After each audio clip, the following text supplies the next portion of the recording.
Hello friends, मैं सौरभ त्रिपाठी अपने video में आप सबका स्वागत करता हूं। आज बच्चों हम फोटोसिंथेसिस में एक बहुत ही क्रूशियल टॉपिक है जिसको अक्सर कंफ्यूजन भी हो जाता है और कभी-कभी गलती भी हो जाती है। तो वो जो टॉपिक है उसका नाम है केमियोस्मोसिस एंड फोटोफॉस्फोराइलेशन। बेटा ये जो केमियोस्मोसिस है इसमें एक चीज ध्यान रखना, इसमें दो वर्ड आए हुए हैं और ये जो दो वर्ड हैं इसमें एक वर्ड है केमी और दूसरा है ऑस्मोसिस। आप देख सकते हो एक वर्ड है यहाँ पे केमी और दूसरा वर्ड है ऑस्मोसिस। अब ये जो केमी ऑस्मोसिस में एक तो ये है केमी, केमी मतलब होता है केमिकल, यानी कि कोई भी चार्ज आयन कुछ भी हो सकता है, और ऑस्मोसिस मतलब कि जो ये जो चार्ज है इनका जो मूवमेंट होगा वो किसी ना किसी मेम्ब्रेन के अक्रॉस होगा, मेम्ब्रेन के अक्रॉस होगा, तो इसीलिए इसका नाम है केमियोस्मोसिस। और ये पीटर मिशेल के द्वारा दिया गया था। और दूसरा इसमें जो टर्म आया हुआ है बेटा देख रहे हो, इसमें लिखा हुआ फोटो फॉस्फोराइलेशन दिख रहा होगा। इसमें देखो एक चीज है फोटो, फोटो का मतलब हो जाता है लाइट, ठीक है। फॉस्फोराइलेशन, फॉस्फोराइलेशन मतलब होता है फास्फोरस का जुड़ना या एडिशन ऑफ फास्फोरस, फास्फोरस का एडिशन। यहां पर फास्फोरस के एडिशन से हम ADP से बना लेंगे ATP। इसका मतलब जो हम एनर्जी चाहते हैं वो ATP के फॉर्म में चाहते हैं और वो फोटोफॉस्फोराइलेशन के द्वारा हम बनाएंगे। इसका मतलब क्या है कि ये जो लाइट है ये हेल्प करेगी आपके फास्फोरस को ऐड करने में, यानी कि जो लाइट है वो हेल्प करेगी ATP के फॉर्मेशन में। तो बेटा इसको जानने के लिए हम थोड़ा सा आपको ब्रीफ में बता देते हैं कि ये जो फोटोसिंथेसिस है इसमें क्या क्या प्रोसेस हैं और इसको मोटे मोटे तौर पे हम कैसे समझ सकते हैं, ठीक है। तो इसमें जो है इसमें दो स्टेप होते हैं, एक होता है लाइट रिएक्शन और दूसरा कौन सा होता है डार्क रिएक्शन।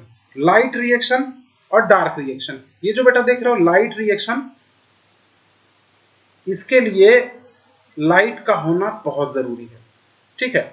इस केल्विन साइकिल को हम बोलते हैं डार्क रिएक्शन। इसको हम डार्क रिएक्शन बोलते जरूर हैं लेकिन इसका यह मतलब नहीं होता है कि ये अंधेरे में होता है। इसका सीधा सा मतलब है कि इसके लिए लाइट की आवश्यकता बिल्कुल नहीं है। अब हम ये जो पूरा का पूरा आपका ये जो क्लोरोप्लास्ट है, इस क्लोरोप्लास्ट में लाइट रिएक्शन कहां होती है और डार्क रिएक्शन कहां होती है। लाइट रिएक्शन आपके ग्रेना के थाइलाक्वाइड्स में होती है और डार्क रिएक्शन ये आपके स्ट्रोमा में होती है। अच्छा, अब इस लाइट रिएक्शन के जो प्रोडक्ट हैं बेटा, इस लाइट रिएक्शन के दो प्रोडक्ट हैं, एक है ATP और दूसरा है NADPH, ठीक है। ये एक रेड्यूसिव कोएंजाइम है और ये आपको पता है कि currency of energy in living cells, जिसको हम ATP के नाम से भी जानते हैं। तो बेटा इस लाइट रिएक्शन में हम ATP और NADPH बनाते हैं जिससे हमारी केल्विन साइकिल चलती है। केल्विन साइकिल को चलाने के लिए जो एनर्जी चाहिए वो हम लाइट रिएक्शन से लेते हैं, ठीक है। अब इस लाइट रिएक्शन में थाइलाक्वाइड में ऐसा क्या होता है जिसकी वजह से ATP बनती है, ठीक है। अब इसको जानने के लिए हम एक बेटा एग्जांपल्स के बारे में बात करेंगे, एक या दो एग्जांपल्स के बारे में बात करेंगे। सबसे पहले बेटा हम जो एग्जांपल है उसको हम बताने की कोशिश कर रहे हैं। ये मान लो कि ये कोई एक इंक्लाइंड प्लेन है, इस इंक्लाइंड प्लेन पर यहां पर एक बॉल रखी हुई है, ये जो बॉल है ये बॉल रखी हुई है। अब ये जो बॉल है इसको जैसे ही हम रखेंगे ये क्या होगी, ये अपने आप इस इंक्लाइंड प्लेन के ढलान की तरफ भागेगी और साथ ही साथ ये अपने एनर्जी को कम करने का प्रयास करेगी। यहां पर ये जो इसकी हाइट है, ये जो हाइट है इसके वजह से इसके पास mgs नाम की एनर्जी है जिसको हम पोटेंशियल एनर्जी के नाम से जानते हैं, और ये अपनी इसी पोटेंशियल एनर्जी को अपने आप लूज करना चाहता है, अपने आप लूज करना चाहता है। और यही टेंडेंसी बेटा दुनिया में हर जगह है, वो चाहे चार्ज के केस में हो, चाहे मूवमेंट के केस में हो, चाहे वाटर के केस में हो। एक और एग्जांपल देखते हैं। अगर ये एक पाइप है, इस पाइप में पानी भरा हुआ है और यहां पर एक स्टॉप लगा हुआ है, स्टॉप कार्क लगा हुआ है। इसमें पानी का लेवल यहां तक है और इसमें पानी का लेवल थोड़ा नीचे है, थोड़ा नीचे है। लेकिन जैसे ही आप इस स्टॉप कार्ब को हटाते हो या इसको ओपन करते हो, वैसे ही क्या होता है, पानी का जो फ्लो है वो दूसरी तरफ तब तक होता रहता है जब तक कि दोनों का लेवल आपस में बराबर नहीं हो जाता है। इसका मतलब क्या है कि पानी का जो मूवमेंट है वो क्या करता है, एक ग्रेडियंट डिफरेंस की वजह से मूव करता है। ये जो ग्रेडियंट डिफरेंस है बेटा, ये जो ग्रेडियंट डिफरेंस है, यही इस नेचर में, ये जो ग्रेडियंट डिफरेंस है यही इस पूरे नेचर में किसी भी चीज को साइमल्टेनियसली और साथ ही साथ बिना एनर्जी के मूव कराता है। चाहे वो पहाड़ी से लुढ़कता हुआ पत्थर हो या फिर ये जो बगल में आपके ये जो स्ट्रक्चर बना हुआ है, ये एक डैम है। इस डैम में जो पानी भरा हुआ है ये अपने आप ही कहां से, ऊंचाई से नीचे की तरफ आएगा।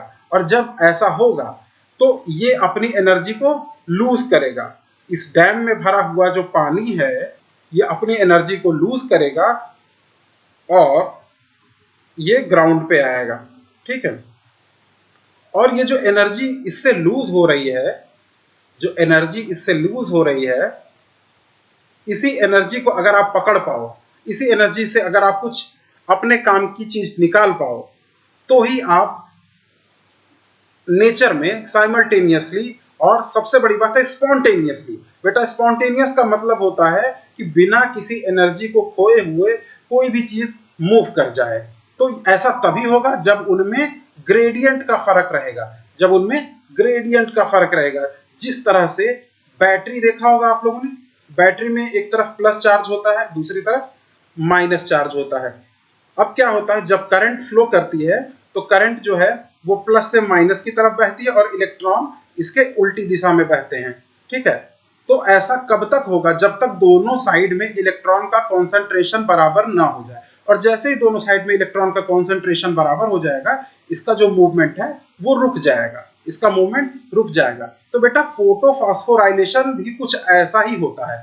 फोटोफॉस्फोराइलेशन में हम प्रोटॉन का इस्तेमाल करते हैं। हम किसका इस्तेमाल करते हैं, प्रोटॉन का इस्तेमाल करते हैं। और ये जो प्रोटॉन है, इसी प्रोटॉन को हम किसी ऐसी जगह पर इकट्ठा कर देते हैं जहां पर इनकी कॉन्सेंट्रेशन बहुत ज्यादा हो जाए और दूसरे तरफ प्रोटॉन की कॉन्सेंट्रेशन बहुत कम हो जाए। और अगर ऐसा हो जाएगा तो प्रोटॉन साइमल्टेनियसली अपने आप ही बिना एनर्जी को यूज किए ही मूव करने लगेंगे। और जब मूवमेंट ऑफ प्रोटॉन होगा उसी समय हम उस प्रोटॉन के एनर्जी से हम एटीपी को बना लेंगे। ये हमारी एक स्ट्रेटजी है बेटा, ठीक है ना। अब इसी स्ट्रेटजी का हम इस्तेमाल करते हुए आगे बढ़ेंगे। पहले हम थोड़ा सा स्ट्रक्चर देख लेते हैं। ये हमारा एक क्लोरोप्लास्ट का एक स्ट्रक्चर है बेटा, आप सभी बहुत ही अच्छी तरीके से जानते होंगे।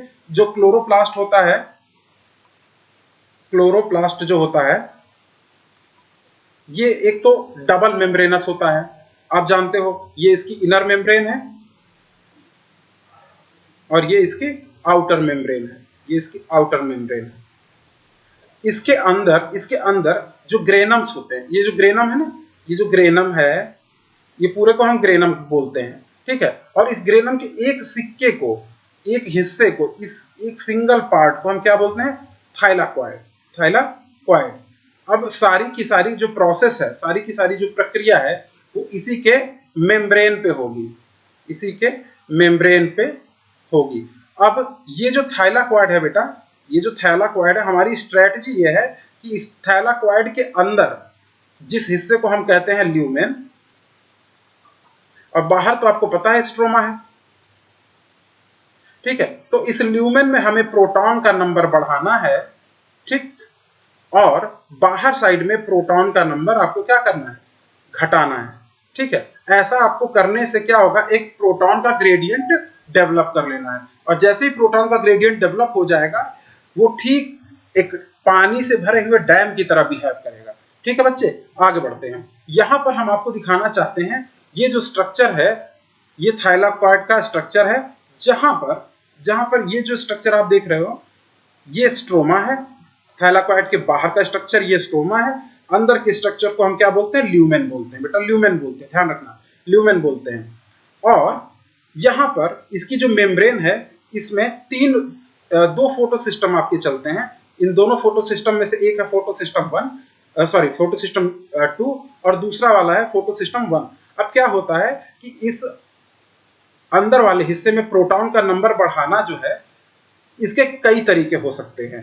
तो इसमें जो सबसे पहला तरीका है वो है कि फोटोलिसिस ऑफ वाटर। अब जब फोटोलिसिस ऑफ वाटर होगी, फोटो मतलब लाइट, लिसिस मतलब तोड़ना, तो बेटा इसका मतलब है कि जब लाइट रहेगी तो आपका ये टूट जाएगा। तो यहां पर देख रहा हूं H2O है। अब ये जो H2O है ये बहुत ही स्ट्रांग होता है बेटा, हाइड्रोजन बॉन्ड होता है, जल्दी से टूटता नहीं है ये।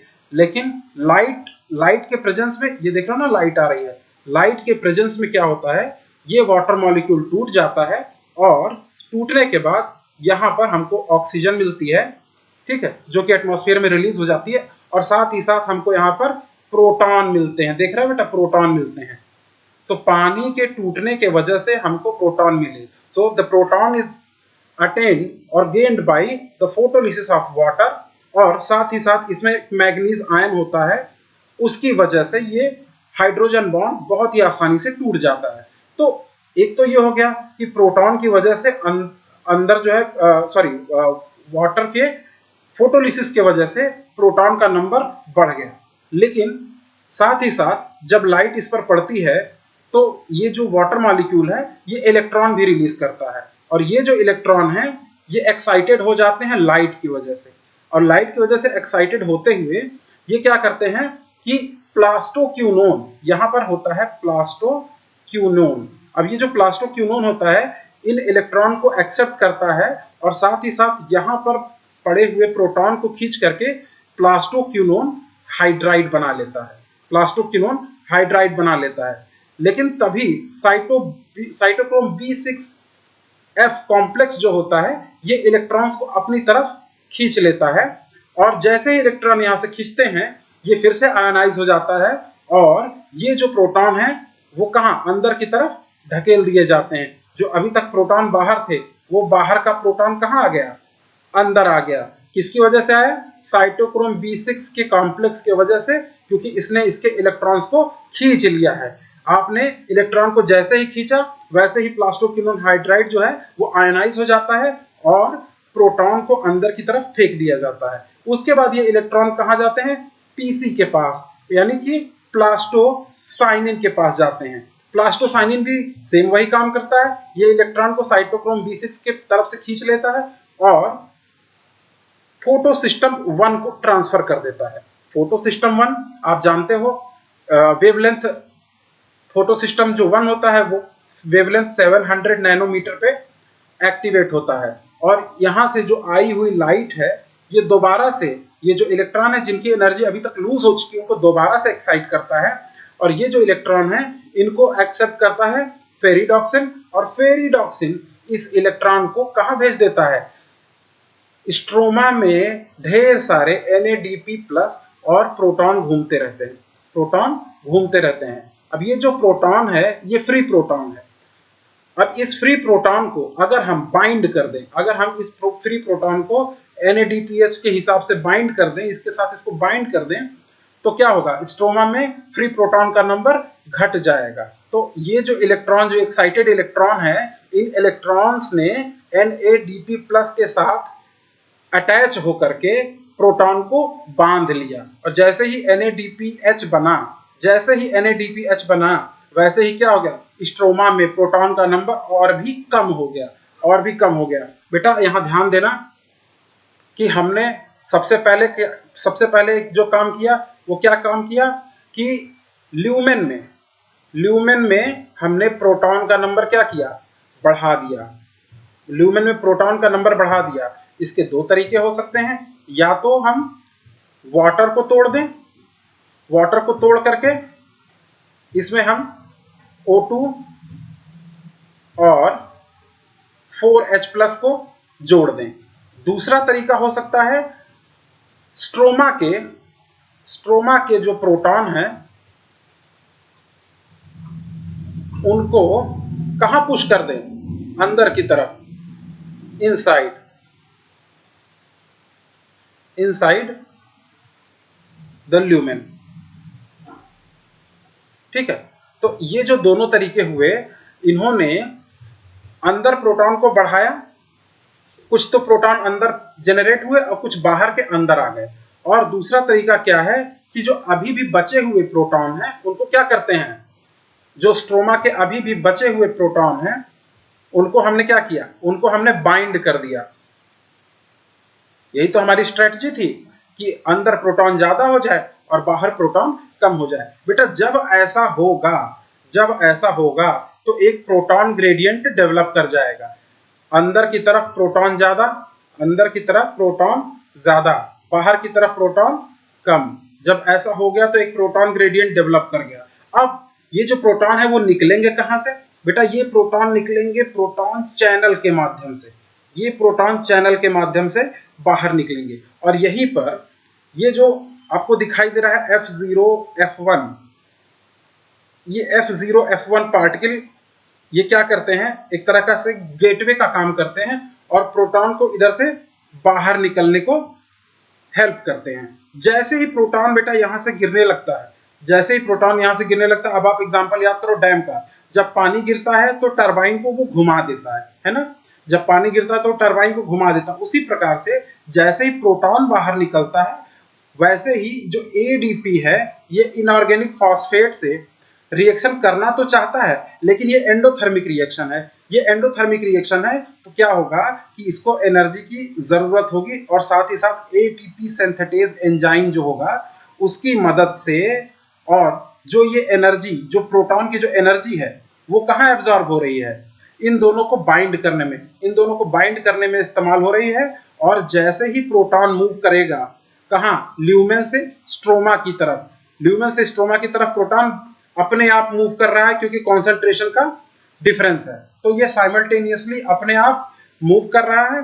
अब क्या होगा कि जैसे ही प्रोटॉन यहां से मूव करना शुरू करेगा वैसे ही एडीपी इनऑर्गेनिक फॉस्फेट से एटीपी सिंथेटेज एंजाइम के प्रेजेंस में रिएक्ट करेगा और साथ में क्या बना देगा, आपका एटीपी, एटीपी बना लेगा। और यही तो हमारा प्लान था, यही तो हमें करना था कि हमें बिना किसी एक्स्ट्रा एनर्जी, बिना किसी एक्स्ट्रा एफर्ट को लगाए हुए सिर्फ और सिर्फ लाइट की मदद से, लाइट की मदद से हमने इस एटीपी को जनरेट कर लिया है, इस एटीपी को जनरेट कर लिया है। अब बेटा एक चीज और ध्यान रखना यहां पर कि इस पूरे के पूरे प्रकरण में हमने एक चीज देखी, ये जो लाइट है ना, ये जो लाइट है इसने बहुत बड़ा रोल प्ले किया है, इसने सबसे बड़ा रोल प्ले किया है फोटोलिसिस ऑफ वाटर में, फोटोलिसिस ऑफ वाटर में।